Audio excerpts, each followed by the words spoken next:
الرحمن الرحيم. الحمد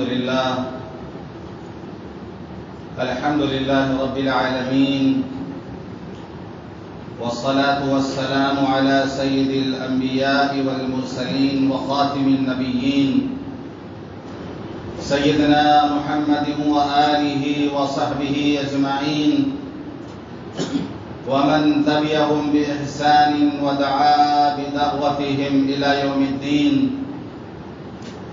أما بعد، عن ابن عباس رضي الله عنه قال: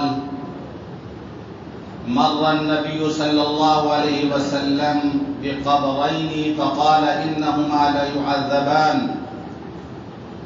وما يعذبان في كبير، أما أحدهما فكان لا يستتر، وفي رواية لا يستنزه من البول، وأما الآخر فكان يمشي بالنميمة،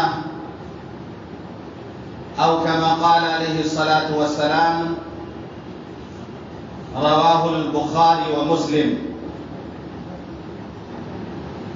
اللهم صل على محمد وعلى آل محمد وبارك وسلم. محترم بزرگوں، دوستوں اور دینی بھائیوں، گزشتہ جمعے کو عذاب قبر کے متعلق گفتگو ہوئی تھی. کچھ باتیں رہ گئی تھیں اور یہ عرض کیا گیا تھا کہ آئندہ جمعے کو انشاءاللہ بقیہ مضمون بیان کیا جائے گا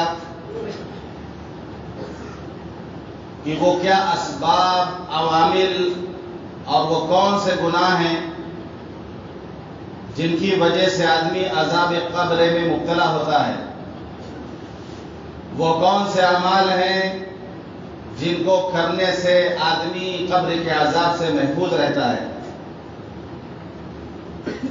ابھی میں نے آپ حضرات کے سامنے صحیح بخاری اور مسلم کی ایک حدیث پڑھی ہے. اس حدیث کے راوی ہیں حضرت عبداللہ ابن عباس رضی اللہ عنہ. وہ روایت کرتے ہیں کہ ایک مرتبہ رسول اللہ صلی اللہ علیہ وسلم کا گزر دو قبروں کے پاس سے ہوا. آپ نے فرمایا: انہما لیعذبان، ان دونوں کو قبر میں عذاب ہو رہا ہے. وما يعذبان في كبير، اور جو عذاب ہو رہا وہ کسی بہت بڑے گناہ کی پاداش میں عذاب نہیں ہو رہا کہ جس سے بچنا مشکل ہوتا، کوئی بہت بڑا گناہ تھا. بہت معمولی گناہ جن سے انسان بچ سکتا ہے، لیکن ان دونوں نے بچنے کی کوشش نہیں کی. وما يعذبان في كبير، کسی بہت بڑے گناہ کی وجہ سے یہ عذاب میں مبتلا نہیں ہے. ان کا گناہ کیا تھا؟ اما احدهما، ان میں سے ایک جو ہے لا يستتر او لا يستنزه من البول، پیشاب کی چھینٹوں سے نہیں بچتا تھا.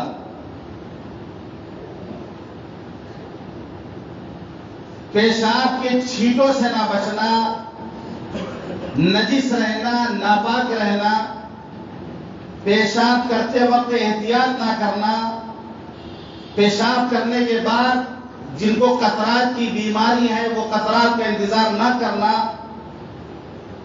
لا يستنزه، لا يستبرأ، لا يستتر، کئی الفاظ آئے ہیں. آج ہم میں ایک ایسی تعداد ضرور ہوتی ہے جو یہ کہہ دیتے ہیں کہ ہم ناپاک ہیں.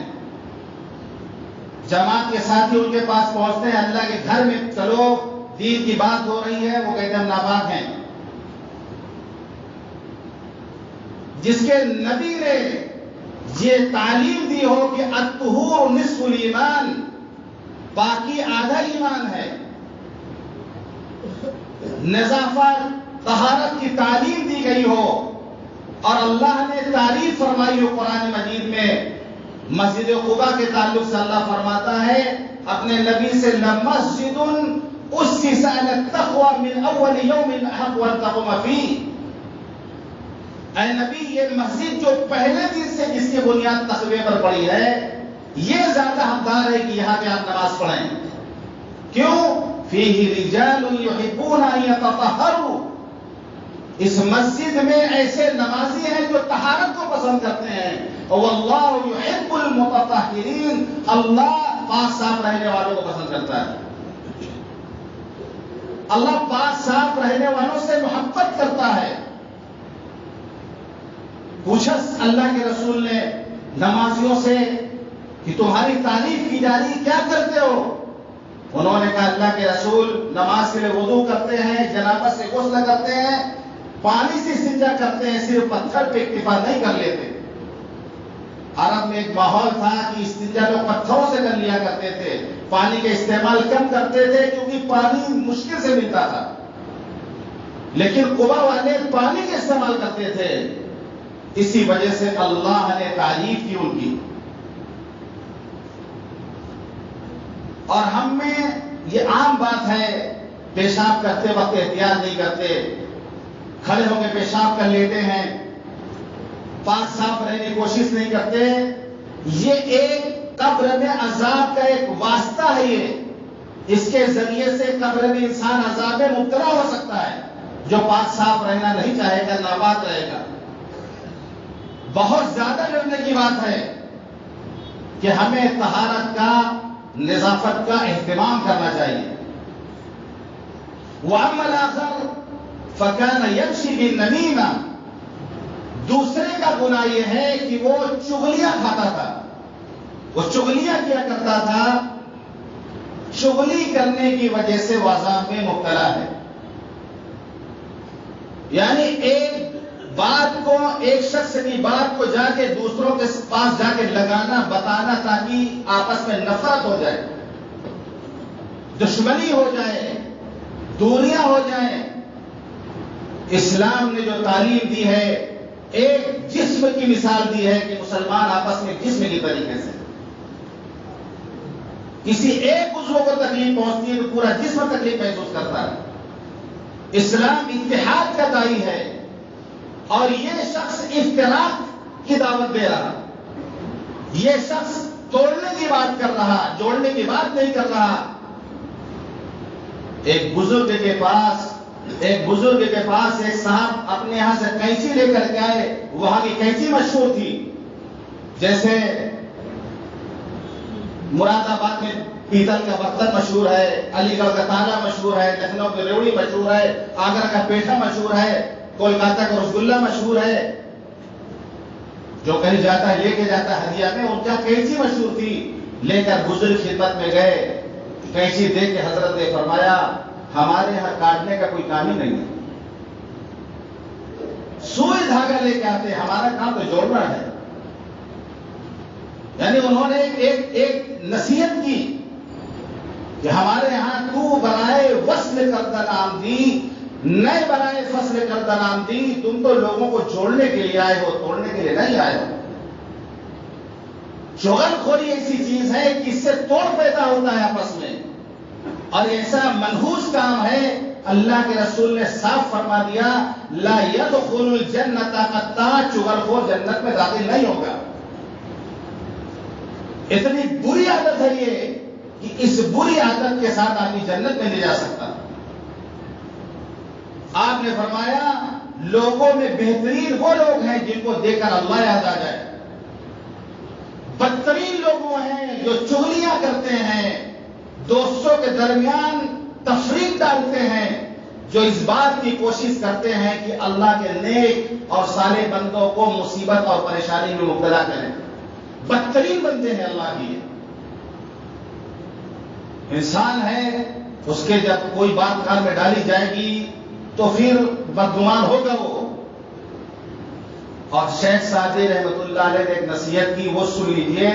فرمایا اگر کوئی دوسروں کی باتیں تم سے آ کے بتاتا ہے تو یاد رکھنا کہ تمہاری بات بھی دوسروں سے جا کے بتائے گا. جو دوسروں کی باتیں تم سے آ کے بتاتا ہے وہ تمہاری بات بھی جا کے دوسروں سے بتائے گا. اسی لیے اللہ کے رسول صلی اللہ علیہ وسلم نے صحابہ سے فرمایا کوئی کسی کی بات مجھ تک نہ پہنچایا کرے. میں چاہتا ہوں کہ جب میں اپنے صحابہ کے درمیان جاؤں تو ہر ایک کی طرف سے ہمارا دل صاف ہو. ہر ایک کی طرف سے ہمارا دل صاف ہو. نبی جب یہ بات کہہ سکتے ہیں کہ کسی کی بات ہم کو نہ پہنچایا کرو تاکہ کسی کی طرف سے بدگمانی نہ ہو. تو جب کسی کے بات پہنچائی جائے گی تو انسان بدگمان ہو جاتا ہے اس سے.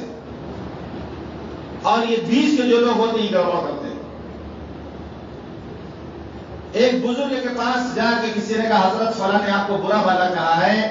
انہوں نے کہا اس نے تیر چلایا تھا یہاں تک نہیں پہنچا راستے میں گر گیا تھا اور تو وہ تیر اٹھا کے لا کے ہمارے سر میں گھونپ کے بولے حضرت اس نے تیر پھینکا تھا وہ آپ تک نہیں پہنچا لائیے میں یہ کام کر دے رہا ہوں.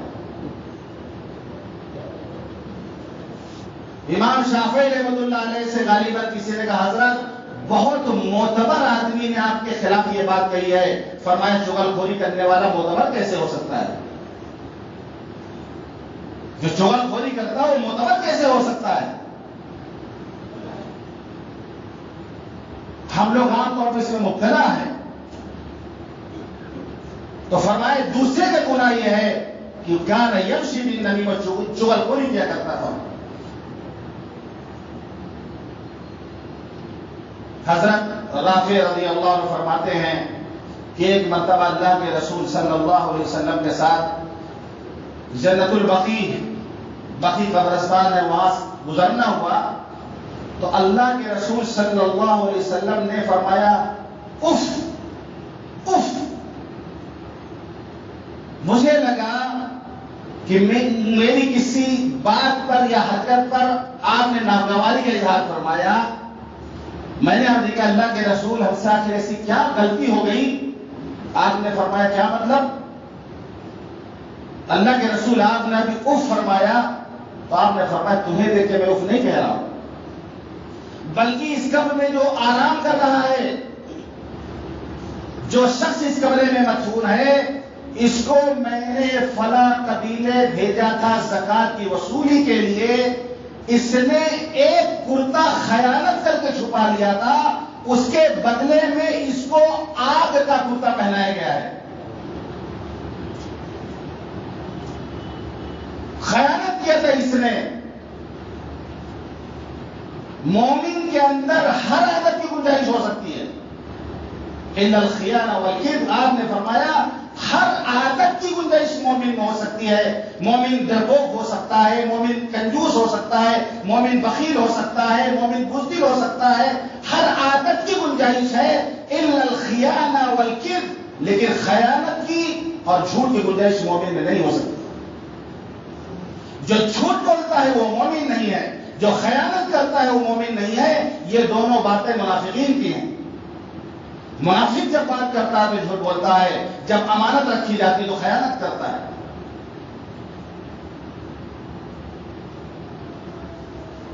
جو لوگ ملی کام کرتے ہیں فلاحی کام کرتے ہیں ان کو بہت زیادہ ڈرنا چاہیے. چندے کا جو پیسہ آتا ہے چاہے مسجد کا چندہ ہو, مدرسے کا چندہ ہو, کسی سوسائٹی کا چندہ ہو, کسی کام کے لیے چندے اکٹھا کیا جائے بہت زیادہ احتیاط کی ضرورت ہے. نبی کا زمانہ تھا, نبی نے ان کو بھیجا تھا. ایک کرتا انہوں نے ضرورت بھی نہیں ہوگی اس وقت ان کو, ایک کرتا چھپا لیا تو آپ نے فرمایا اس کے بدلے میں آگ کا کرتا اس کو پہنا دیا گیا ہے. اسی بات پر آپ نے دیکھا تو آپ نے اف اف فرمایا. ہم اپنا جائزہ لیں, ہم اپنا جائزہ لیں کہ ہم خیانت تو نہیں کر رہے ہیں. خیانت صرف مال میں نہیں ہے کہ آدمی مال میں خیانت کرے. آپ نے فرمایا کبرت خیانہ, سب سے بڑی خیانت یہ ہے کہ تم اپنے بھائی سے ایسی بات کہو جس میں وہ تمہیں سچا سمجھ رہا ہو, تم اس سے جھوٹ بول رہے ہو. یہ بھی خیانت ہے.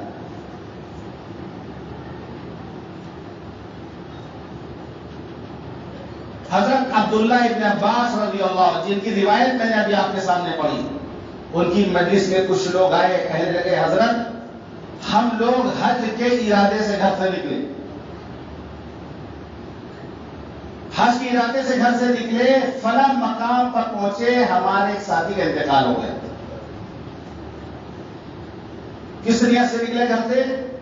حج کی نیت سے نکلے، راستے میں ایک ساتھی کا انتقال ہو گیا، تجہیز و تکفین سے فارغ ہو کر جب ہم نے قبر کھودی تو قبر میں ایک کالا سانپ بیٹھا ہوا ملا۔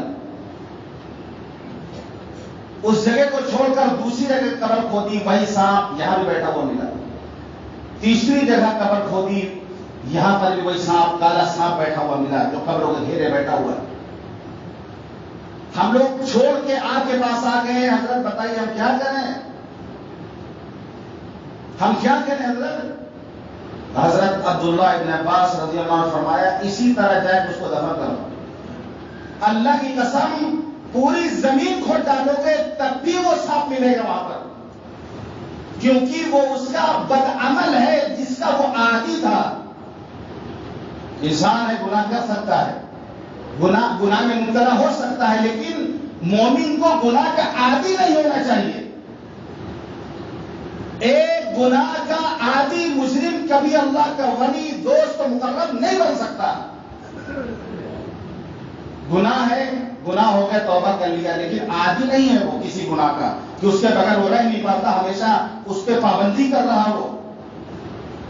فرمائے اس کا وہ بدعمل ہے جس کا یہ عادی تھا، پوری زمین کھود ڈالو گے تب بھی وہ ساتھ تمہیں ملے گا، اس کو اسی طرح دفن کر دو۔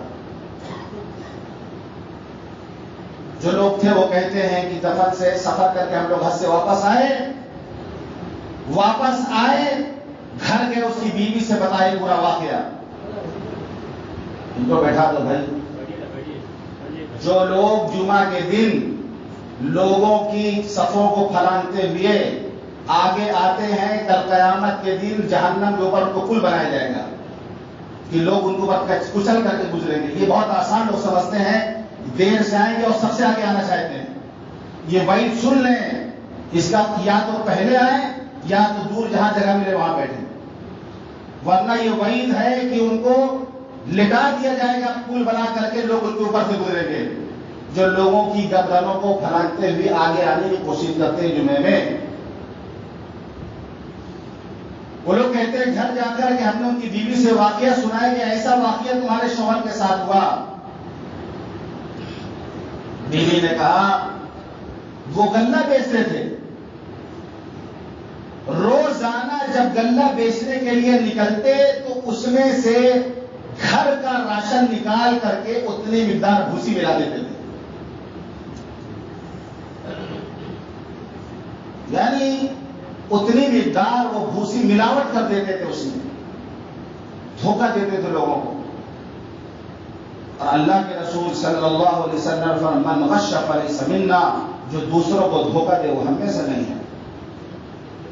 آپ نے فرمایا کسی نے کوئی چیز بیچی، اس میں عیب تھا اور گاہک کو اس نے وہ عیب نہیں بتایا، بغیر بتائے بیچ دیا، ہمیشہ اللہ اس پر ناراض رہے گا، یا آپ نے فرمایا ہمیشہ اللہ کے فرشتوں اس پر لعنت کرتے رہیں گے۔ یہ ہنر بن گیا ہے دکانوں میں، یہ ہنر بن کر مارکیٹ میں عیب دار چیز کو بیچ دیا، بتایا نہیں، وہ سمجھتے ہم نے بہت کما لیا، دھوکہ دے دیا لوگوں کو۔ فرمایا من غش فلیس منا، جو دھوکہ دے وہ ہم میں سے نہیں ہے۔ اس کی غلطی کیا تھی اس شخص سے کی؟ وہ آج ہی کا اس بات کا کہ روزانہ یہ کام کرتا تھا، ملاوٹ کرتا تھا۔ آج اندازہ لگائیے، غیروں کو چھوڑیے، ان کے یہاں پھر بھی ہو سکتا ہے کوئی پیور چیز مل جائے، غیروں کے یہاں ہو سکتا ہے کوئی چیز پیور مل جائے، ہم اپنوں کی بات کرتے ہیں، آپ پیور چیز لا کے دکھا دیجیے۔ ہر چیز میں ملاوٹ ہے، ملاوٹ کا دور ہے یہ، ہر چیز میں ملاوٹ۔ انسان جیے گا کہ مرے گا اس سے مطلب نہیں ہے، انجیکشن مار کر کے، دوائیں ملا کر کے، چیزوں کو شامل کر کے یہ چیز جسم میں جا کے کتنا نقصان پہنچائے گی اس سے مطلب نہیں ہے۔ پوری قوم کے مفاد کو چھوڑ دیا جائے، صرف اپنے مفاد کو سامنے رکھا جائے، ہمیں 2 پیسے کا فائدہ ہو جائے گا، 2 پیسے کی انکم ہماری ہو جائے گی، پوری قوم کو آدمی داؤں پہ لگا دے. مومن کو تو ایسا نہیں کرنا چاہیے. حضرت ابان بن عبداللہ بجلی رحمت اللہ علیہ فرماتے ہیں کہ میرا ایک پڑوسی تھا، اس کا انتقال ہوا، تکفین کے بعد اس کی قبر کھودی گئی، تو بلی کے برابر ایک جانور وہاں پہ نکلا. اس جگہ کو چھوڑ کر دوسری کھودی گئی، وہاں پر جو جانور موجود. تیسری جگہ کھودی گئی، وہاں پر جو جانور موجود. چوتھی جگہ کھودی گئی، وہاں بھی وہ جانور موجود. آج ہی جا کر لوگوں نے اسی طرح اس کو وہاں پہ دفن کر دیا. دفن کر کے ہٹے تھے، دھماکے کی آواز قبر سے آئی. لوگوں نے جا کے اس کے گھر میں بتایا. اس کی بیوی نے کہا کہ اس کی عادت تھی کہ جنابت کا غسل نہیں کرتا تھا. غسل جنابت نہیں کرتا تھا، ناپاک ہو جاتا تھا، لیکن جنابت کا غسل نہیں کرتا تھا. غسل تو دور کی بات ہے. اللہ کے رسول صلی اللہ علیہ وسلم نے فرمایا، حضرت علی رضی اللہ عنہ فرماتے ہیں، من ترک موضع شعرۃ من الجنابہ لم یغسلها فإن لم یأت کذا وکذا من النار. جو شخص غسل جنابت کرے، ایک بال کے برابر بھی جگہ چھوڑ دے. غسل جنابت کرے، ایک بال کے برابر سوکھی جگہ چھوڑ دے، اس کو جہنم میں ایسا اور ایسا عذاب دیا جائے گا. پورے غسل کو تو جانے دیجئے، غسل کر رہا، وہ جلدی میں کر رہا، جہاد نہیں کر رہا، احتیاط نہیں کر رہا، کہیں سوکھی رہ گئی تو اس پر دھیان نہیں دے رہا. فرمایا کہ اس کو جہنم کا فلفل عذاب دیا جائے گا. حضرت علی حدیث کے راوی فرماتے، اس حدیث کو سننے کے بعد میں اپنے بالوں کا دشمن بن گیا. میں اپنے بالوں کا دشمن بن گیا. ہمیشہ وہ سر مڑا کے رہتے تھے، نہ سر میں بال رہے گا، نہ کوئی جگہ سوکھی رہے گی. یہاں پر بھی وہ پاکی کا حکم ہے کہ آدمی غسل لگا کر ضرورت ہے غسل نہیں کر رہا. ناپاک مارکیٹ چلا گیا، ناپاک ہے، پورا سارا دن کام کر رہا ہے، 2 دن گزر گئے، نہا نہیں رہا. وہ کسی ناپاکی میں نماز نہیں پڑھ سکتا، قرآن کی تلاوت نہیں کر سکتا، اللہ کے فرشتوں کے گھر میں نہیں آ سکتے، برکت اس کے گھر میں نہیں آ سکتی، ناپاک ہے وہ.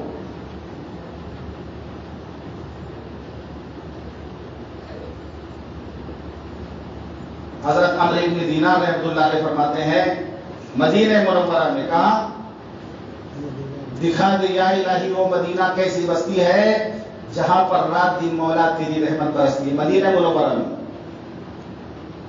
ہم سب کی جانیں قربان اس کے لیے. مدینہ منورہ میں ایک شخص کی بہن کا انتقال ہوا.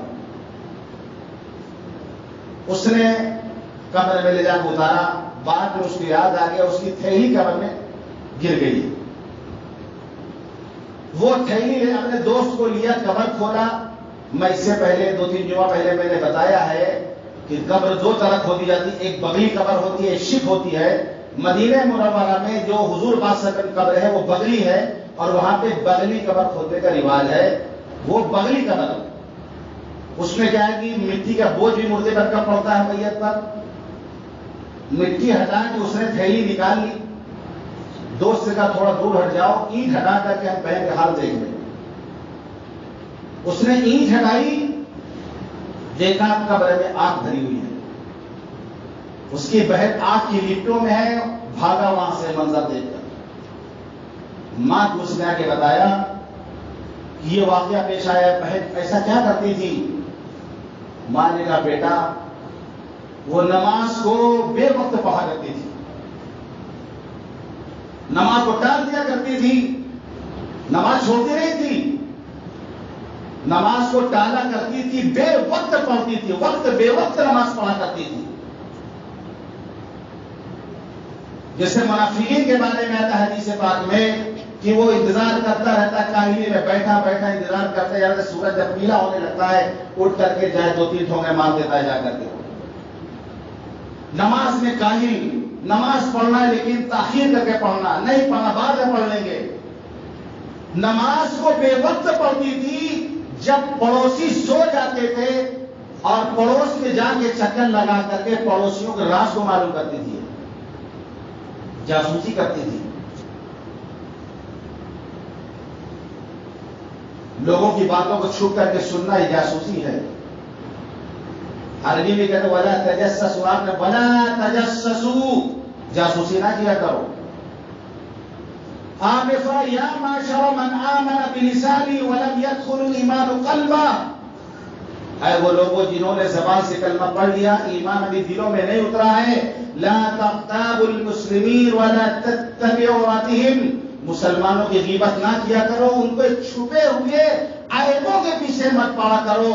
من اتبع عوراتهم يتبع الله عورته، جو مسلمانوں کے چھپے ہوئے عیبوں کے پیچھے پڑے گا اللہ اس کے چھپے ہوئے عیبوں کے پیچھے پڑے گا. ومن يتبع الله عورته يفزع في بيته، جس کے چھپے ہوئے عیبوں کے پیچھے اللہ پڑے گا اللہ اس کو اس کے گھر میں رسوا کر دے گا. مزاج ہمارا بن گیا جاسوسی کرنے کا، کون کیا کر رہا، کون کہاں جا رہا، کون کیا کھا رہا، کون کیا پی رہا، ایک ایک چیز پر نگاہ ڈالی جاتی ہے. اور جتنی جاسوسی لوگ امام کی، مؤذن کی، ان کے بچوں کرتے ہیں، کاش اپنے بچوں کرتے تو نسلیں نہ بھی ہوتی. جتنا امام کے بیٹے پر، امام کے بچوں پر نظر رکھی جاتی ہے، اپنی اولاد پر نظر رکھتے اولاد نہ بھی ہوتی ان کی. ان کیا کھانا پکا کہ نہیں پکا ہے، کیا کھا رہے ہیں لوگ، مولوی صاحب کے یہاں کیا حال ہے، اس سے بے فکر ہو کر ان کے پیچھے پڑ جانا کہ کہاں جا رہے ہیں، کیا کر رہے ہیں، رات دن یہی کام. ہر مسجد میں ایسے دو چار لوگ ضرور ہوتے ہیں جن کو بلا وجہ کی امام مسجد سے دشمنی ہوتی ہے. ہر مسجد میں ایسے دو چار لوگ ضرور ہوتے ہیں جن کو بلا کسی وجہ سے امام اور مؤذنوں کو دشمنی ہوتی ہے. امام سب کو سدھارنے کی کوشش کرتا ہے، وہ امام کو سدھارنے پیچھے لگے رہتے ہیں. ان کا کام ہے امام کی صلاح کرنا، فتویٰ دیں گے. جب امام رہے گا تو فتویٰ نکلتا ہے، امام نہیں رہے گا ہمت نہیں کسی کے مصلی کے پاس آ کے کھڑا ہو جائے. وہ تو بہت مصلی تو دور کی بات ہے. میں نے غور کیا کہ مؤذن صاحب کو عذر ہو گیا ہے، پیر فریکچر ہو گیا کا، تکبیر نہیں کر پاتے ہیں. کبھی آنا ہوتا تو یہاں آگے 5-6 لوگ غائب رہتے ہیں پورے، مارے ڈر کے آگے آ جائیں گے، تکبیر نہ کہنا پڑ جائے. تکبیر کہنے کی ہمت نہیں ان کے اندر، تکبیر نہیں کہہ سکتے کھڑے ہو کر، ڈر کے مارے آگے نہیں آتے ہیں. فتویٰ ان سے سن لیجئے، مسائل ان سے معلوم کر لیجئے، بڑی بڑی باتیں ان سے سن لیجئے جو تکبیر نہیں کہہ سکتے. یہ سب اس لیے کہا جا رہا ہے، یہ مزاج بڑھتا جا رہا، بنتا جا رہا. میں ایک جگہ کی بات نہیں کر رہا ہوں، یہ ہر جگہ کی بات ہے. یہ ہر مسجد کا ایسا مسئلہ ہے. 2 رکعت نماز نہیں پڑھا سکتے، تکبیر کہا جائے سنا نہیں سکتے تکبیر. مؤذن کہیں سے بھی تکبیر کہہ سکتا ہے. مان لو مولوی صاحب اس کھولے سے کہتے ہیں، کہہ سکتے ہیں وہ. اگر اگلی صف میں کھڑے ہو کر تکبیر کہنے سے پیچھے والوں تک آواز نہیں جائے تو بیچ میں کھڑے ہو کر تکبیر کہے. مقتدیوں تک آواز پہنچانا ضروری ہے. تکبیر کہیں سے بھی کہی جا سکتی ہے. ایک بات، پیچھے اس لیے تکبیر کہا جاتا ہے تاکہ کبھی امام کو کوئی عذر ہو تو مؤذن نماز پڑھا دے. تو امام کے پیچھے ایسے لوگ کم از کم رہیں جو اگر کبھی ضرورت پڑ جائے تو نماز پڑھا سکے. ہو نماز پڑھانے کے بعد تکبیر نہیں کہہ پا رہے لوگ. لیکن وہی مسجد کے باہر ان کا تبصرہ ہوتا ہے، امام کے اوپر، مؤذن کے اوپر، خادم کے اوپر ان کا تبصرہ چلتا ہے. ان کے مجلسوں کی گفتگو یہی ہوتی ہے، غیبتیں کرنا، برائیاں کرنا، ان کے عیبوں کے پیچھے پڑنا. وہ بھی انسان ہے، ان سے بھی غلطی ہوتی ہے، وہ بھی انسان ہے، وہ فرشتے نہیں ہیں. لیکن کوئی عیب معلوم ہو جائے تو اس کو پریشان کیا جائے، اچھائیوں کو تذکرہ نہ کیا جائے. برائی معلوم ہو جائے تو چرچا کر دیا جائے، اس کا بدنام کیا جائے بلا وجہ، چغلخوری کی جائے. ان تمام چیزوں سے بچنے کی ضرورت ہے. یہی سب وجہ ہے قبر میں عذاب ہونے کی. وہ کون سے اعمال ہیں جن سے عذاب قبر سے بچا جا سکتا ہے، وہ آج میں بتاتا، لیکن تاخیر پھر ہو گئی. تو یہ چیزیں نوٹ کر لیجیے، ذہن میں یاد رکھیے. نمبر 1 پیشاب کی چھینٹوں سے بچنا ہے، پاک صاف رہنے کی کوشش کرنا ہے۔ نمبر 2 چغل خوری، غیبت، ان سے دور رہنا ہے۔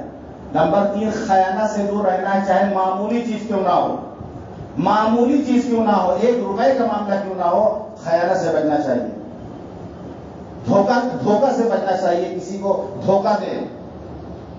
پاک صاف رہنا، پاک صاف رہے، بلا وجہ ناپاک نہ رہے، نماز وقت پر ادا کرے، لوگوں کے چھپے عیبوں کے پیچھے نہ پڑے۔ یہ کچھ واقعات ہم نے سنا ہے آپ کے سامنے، جن کی وجہ سے یہ لوگ قبر میں عذاب میں مبتلا تھے۔ اللہ تعالی ہم سب کی حفاظت فرمائے، عذاب قبر سے ہم سب کی حفاظت فرمائے۔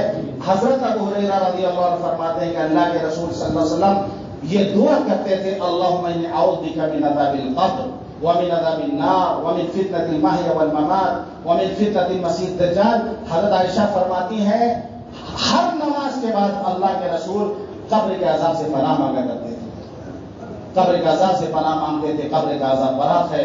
اللہ تعالی ہم سب کو کہنے اور سننے سے عمل کرنے کی توفیق عطا فرمائے۔ وآخر دعوانا الحمدللہ رب العالمین۔